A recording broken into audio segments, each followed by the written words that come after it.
What's at stake here in terms of these people and the need to sort of resonate, Scott, as you know, with voters ahead of the vote on June the 2nd? Well, lots at stake because, frankly, we're into the second week of a 4-week campaign. And, not a lot has happened so far. There's been a lot of movement in the polls. You don't really get the sense that people are just throbbing with excitement and anticipation about this election. And so, this debate will be the first of two. These are moments when they can capture people's attention as leaders. And you can say, all right, I'm going to break through, actually get above the din of the daily noise. And so far, it's been a pretty feisty affair. I've been watching for the first hour, and they've been crossing swords. It's no polite leaders debate where they sort of just blandly talk about northern priorities. They've been mixing it up. The other thing that's interesting is sort of, as you were saying there a moment ago, the idea of whether or not this is a change election. Certainly Doug Ford hopes that's not the case because he would like to win a second mandate. This is the most vital, the critical factor, I think. I mean, it's a one-term government. Generally, Ontario doesn't turn out a government after only one term. Approval ratings for the premier are pretty high. Approval ratings for his government are pretty high. Appetite, time for a change, just not a factor. It's just not showing up. And so you approach a day like today, if you're the NDP or the Liberal leader, and you have one mission, and that is to knock Doug Ford off stride.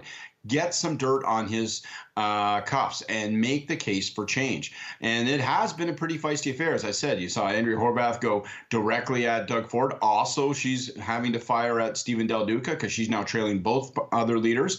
And you saw probably the most notable exchange of the entire debate, and my bet is it won't be bested by any other moment, was a fight on transportation and highways policy between Doug Ford and Stephen Del Duca. And I have to be honest in saying that, Doug Ford held his own in that fight.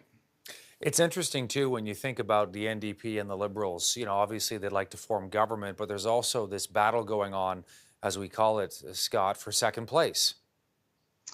Yeah, I always talk about whether you're going to fight for first or fall to first. And, there's two different philosophies. Are you thinking that you're going to, fall into second place, or are you going to fight your way for first? Because if the NDP or the Liberals spend their time sort of saying to themselves, well, we just want to get to second place, that's a good recipe to fall to third, in all honesty. You've got to be gunning for top spot, seen to be gunning for top spot. In a great election campaign, you'll end up in top spot.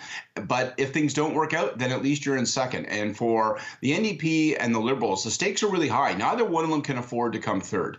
The Liberals traditionally are the opposition party in Ontario if they're not forming government, and for them to remain in third place would be a real setback.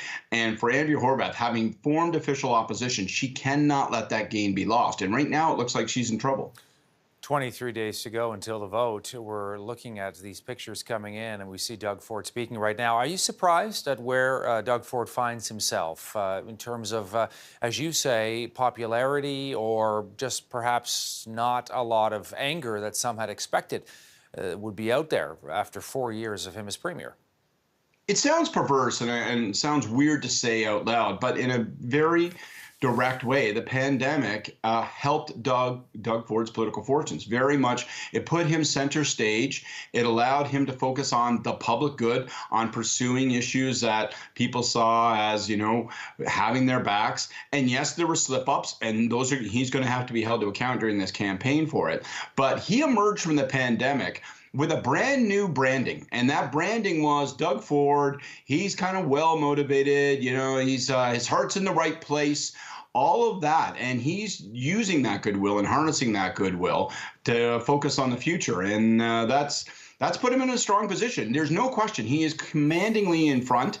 And, the challenge for the other leaders right now is to disrupt his stride, because so far, this first week of the campaign, he hasn't been on his back foot for 1 second.